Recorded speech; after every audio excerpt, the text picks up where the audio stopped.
Dans la droite ligne de prendre contact avec leurs militants à la base, la délégation conduite par le président exécutif national du parti Nouvelle Force Nationale, M. Avoyon Apollinaire Wilfried, car c'est de lui qu'il s'agit, après avoir rencontré la jeunesse de la commune de Glazoué, s'était rendu dans la commune de Savès où attendaient déjà les jeunes déterminés à œuvrer pour la réussite parfaite du parti Nouvelle Force Nationale au soir du 8 janvier 2023. Président Avoyon nous dit l'objectif de cette tournée. Aujourd'hui, nous sommes venus à Savès pour échanger avec nos points focaux, nos structures à la base. Et nous avons échangé avec eux sur non seulement l'idéologie du parti, les objectifs du parti, mais seulement l'engagement du parti pour les élections législatives qui viennent. C'était une belle occasion pour des gens, même des sympathisants qui sont venus et qui ont posé des questions très importantes. Vous comprendrez en réalité l'histoire de Savès retient que c'est des gens de lutte, c'est des gens qui ont des convictions fortes. Je voudrais saisir cette occasion pour vous dire que ce que j'ai entendu à Savès ici m'écoeure beaucoup parce que il y a beaucoup la question de sous-emploi, la question de chômage est galopante et les gens ont exprimé leur ras-le-bol et la question de la cherté de la vie, on est revenu là-dessus ici. Mais au-delà de ça, c'est-à-dire, vous connaissez l'histoire de Savès, il y avait beaucoup de certaines entreprises comme les 3S qui faisaient des sucres. Aujourd'hui, ces entreprises n'existent plus et celles qui sont là, c'est dans des situations très dégradables. Je pense en réalité que c'était des opportunités pour nos députés de la 8e législature de demander au gouvernement qu'est-ce qui est fait pour que Savès puisse retrouver ses lettres de noblesse en tant que créateur de richesses, créateur d'emplois. Aujourd'hui, nous n'avons pas eu l'occasion de voir ça. Et j'ai eu l'occasion de leur dire, le 8 janvier 2023, nous avons une responsabilité devant l'histoire. Nous devons nous poser la question, quel type de député nous voudrions avoir? C'est une question que je pose souvent. Et chaque Béninois doit pas se poser cette question pour dire aujourd'hui que nous sommes 82,67% des jeunes. Aujourd'hui que nous sommes majoritairement des jeunes et que ceux qui dirigent ce pays entre 50 et 70 ans, ils ne sont que 4,2%. Et je pense en réalité l'occasion nous est donnée de dire non. L'occasion de nous dire notre ras-le-bol que nous devons restaurer, nous devons revoir en réalité quel type de député nous envoyons à l'Assemblée et pouvoir orienter les choses telles que nous le souhaitons. Je ne suis pas surpris par rapport à la curiosité dans les interrogations, surtout pas les militants, mais les sympathisants qui sont venus à la rencontre, qui pour eux se voient toujours en réalité dans un marché de dupes, où voilà, à la veille des élections, on vient leur mentir, on les a rassurés pour dire ceci. Ce n'est pas au niveau national que nous allons décider de qui sera candidat. Et dès cet instant, qu'ils ont l'opportunité de choisir qui va les représenter. Qui sont ceux qui seront leurs candidats, leurs représentants. En réalité, ils ont la large mesure de pouvoir changer le cours des choses. Également, je leur dis, parce qu'ils ont exprimé leur quête pour dire aujourd'hui c'est difficile d'opiner parce que vous connaissez l'histoire des 10 ans, de 20 ans que les gens prennent, donc ils sont très inquiets. J'ai dit non, dès que vous faites les choses dans la légalité, parce que nous sommes un parti reconnu. Aujourd'hui, nous sommes dans la légalité pour opiner, mais dans le respect de l'autorité, dans le respect, on n'a pas besoin d'insulter avant de faire la politique. On n'a pas besoin de dire que l'autre est sorcier ou bien quoi que ce soit. Non, nous avons besoin juste de dire, de comparer ce qu'ils ont fait le mandat. C'est pour dire en réalité qu'aujourd'hui, le renouvellement de la classe ne doit pas être une incantation. Le renouvellement de la classe politique, c'est le renversement de l'échelle des valeurs. Et c'est ça, j'invite chaque Béninois, où que vous soyez du Nord, que vous soyez du Sud, que vous soyez du Centre, c'est une responsabilité nationale, patriotique et également générationnelle de pouvoir restaurer notre Assemblée nationale. Parce que à plusieurs endroits dans les collines où le président Avoyon et sa délégation mettent pied, la question du parrain politique se pose à eux. Pour une fois de bon, le président du parti Nouvelle Force Nationale éclaircit ce doute de la population. J'ai eu la chance une fois encore d'entendre des questions, qui est votre parrain, qui est derrière vous, que vous êtes de l'opposition, vous êtes de la mouvance. Voilà des questions qui reviennent. Je voudrais dire à la face du monde aujourd'hui que la Nouvelle Force Nationale, non, nous avons déjà l'âge, nous avons l'espérance, nous n'avons aucun parrain parce que ce n'est pas les parrainages qui ont manqué. On nous a proposé tant de choses, nous avons dit non parce que nous ne voulons pas gâcher notre virginité politique. Nous ne voulons pas salir en réalité l'image que nous donnons. Nous ne voulons pas être... Non, nous avons connu un parti récemment, nous avons vu la Suisse que ça a donné. Non, l'image que nous voulons donner, nous voulons maintenir cette image-là.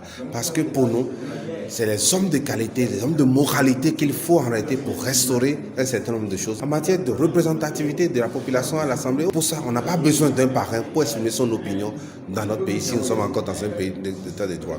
En ce qui concerne la question liée à l'opposition mouvance, non, j'ai l'habitude, je dis et je leur répétais ici, le peuple béninois n'est pas opposant, le peuple béninois n'est pas mouvancier. Le peuple béninois veut quoi? Le peuple béninois veut de l'emploi. Le peuple béninois veut vivre dans une condition arrêtée, il n'y a pas de cherté de la vie. Le peuple béninois veut juste la paix, la démocratie, l'état de droit. Le peuple béninois veut avoir des représentants valables. Je suis obligé d'être opposant en réalité de faire tout cela. Parce que dans les grandes démocraties, c'est des idéologies qu'on oppose. Ici, quand vous parlez d'opposants mouvanciers, on a l'impression que vous déclarez une guerre. Et ça, c'est à quoi? Et je suis allé plus loin pour le dire. Ceux qui sont de l'opposition aujourd'hui, ceux qui sont de la mouvance, qu'est-ce qu'ils ont fait de meilleur depuis tant de 32 ans d'années de démocratie? Qu'est-ce qu'ils ont pu faire? C'est vrai, ils ont fait ce qu'ils peuvent aujourd'hui. Mais quand un régime vient, on voit les mêmes personnes deviennent mouvanciers ou quand ils ne trouvent pas leur compte, ils deviennent opposants. Et quand ils trouvent leur compte, en réalité, ils sont mouvanciers. Ce n'est pas des gens de conviction.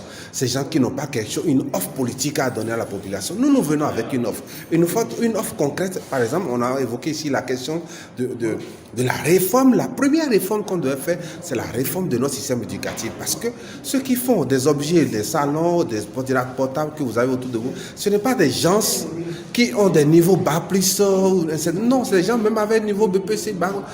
Mais pas bac, vous comprenez, donc, il faut réformer notre éducation. Je voudrais dire au peuple béninois que dans notre cadre législatif, l'éducation de base va jusqu'au BPC, mais c'est une connerie. L'éducation, on n'a pas besoin d'aller jusqu'au BPC. Ailleurs, on parle encore chez nous encore de CEP. Vous pensez enregistrer ces diplômes, c'est à quoi aujourd'hui? Pourquoi traumatiser les enfants pour dépenser tant de milliards? Donc, autant de réformes que nous portons aujourd'hui et que les jours prochains, nous allons vous présenter le contenu de notre offre politique. Parce que nous ne venons pas vous dire, nous sommes sur Yahi, donc votez pour nous. Nous sommes sur Talon, votez pour nous. Nous sommes contre Yahi, nous sommes contre Talon. Non. Le peuple ne se résume pas à Yahi, à Talon. Le peuple ne se résume pas aux opposants mouvanciers. Le peuple se résume à ses revendications, à ses déshydratants. Donc, pour nous, on n'a pas besoin de s'allier. Nous sommes des non-alliés et nous confirmons ça. Parce que pour nous, il faut renverser l'échelle des valeurs. Parce que, le représentant des jeunes de la commune de Savet nous dit son état d'âme en voyant la délégation du parti Nouvelle Force Nationale, à sa tête le président exécutif national. Il lance un vibrant appel à la jeunesse béninoise et particulièrement celle de la commune de Savet. Je suis tellement ravi, tellement content. Si vous pouvez m'opérer et voir mon cœur, parce que les gens, si je les dis, il faut laisser. Ceux-là n'ont pas, il faut laisser. Mais quand j'ai commencé par parler aux gens, et je suis là dans les forums, je montre aux gens, les gens sont tellement contents. Effectivement, c'est vrai que la chose-là aura lieu aujourd'hui, le samedi. Ceux de West aussi ont appelé jusqu'à présent. Que VP. Je suis tellement content. Je vais les rassurer là-bas aussi à West. Que dans quelques instants, ils seront là-bas. Parce qu'ils ont parlé de 15 heures. Bientôt maintenant, ils seront là, à West. Je suis tellement content. Mon message est que tout le monde n'a qu'à mettre dans la tête, depuis plus de 10 ans maintenant, je vais dire qu'on est en train de se pourrir. Et les choses ne vont pas. Le prix des tomates, le prix du charbon, le prix du maïs, le prix du manioc, le soja. On a vu même le soja qui est coupé avant 25 francs. Si tu vois ça maintenant, là, c'est 4 maintenant qu'on coupe le prix du soja de 25 francs avant.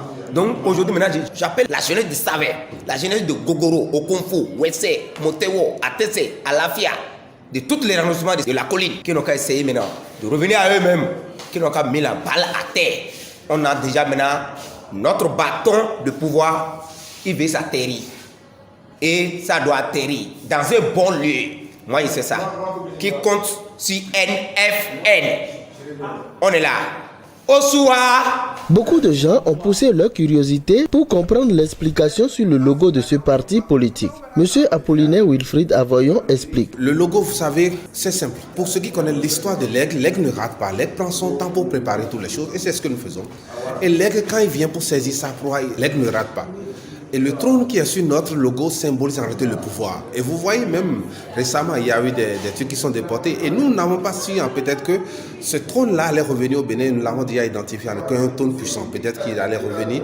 Et pour nous, nous sommes à la conquête. Parce que quand vous créez un parti politique, c'est aller à la conquête du pouvoir, l'exercer et pouvoir exprimer en réalité, mettre en œuvre votre projet politique.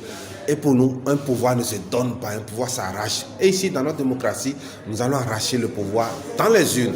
Pas dans la violence, non, du tout pas. Donc voilà ce que symbolise notre politique comme ça. L'aigle symbolise la force de la jeunesse. L'aigle symbolise la jeunesse. Et le trône qui est là-dessus symbolise en réalité le pouvoir que nous allons conquérir. et le reste, nous sommes dans un arc-en-ciel et qui symbolise en réalité le vert, jaune, rouge, qui est une couleur d'espoir, de présage et également de courage. Cette tournée entamée sur le plan national par le bureau exécutif national du Parti Nouvelle Force Nationale est une excellente réussite. Car partout où cette délégation, conduite par son premier responsable, met pied, la population les accueille avec une grande joie dans leur cœur. Ce qui signifie que ce parti politique est né avec les 32 dents dans la bouche. Que de succès à vous, chers leaders.